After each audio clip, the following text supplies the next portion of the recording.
Су ресурстар маркетинг жауапкершілігі шектеулі серіктестігінің тапсырысы бойынша мердігер ұйымдар орамішілік желілердегі су құбырын ауыстыруды және қайта жаңғыртуды жалғастыруда. Қайрат Рысқұлбеков пен Ғанилияев көшелеріндегі су құбырын жаңарту жұмыстары аяқталды. Жақын арада гидравликалық сынақтардан және су құбырын Әл-Фараби аудандық су арнасының балансына қабылдағаннан кейін ол пайдалануға беріледі.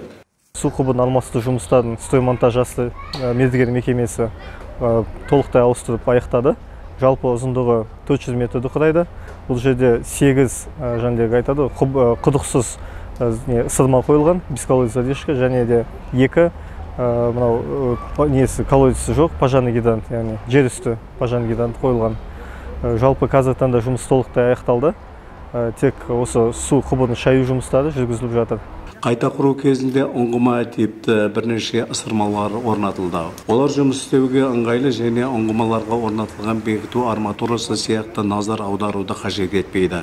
Сонымен қатар аулаларда 2 өртке қарсы гидрант орнатылды.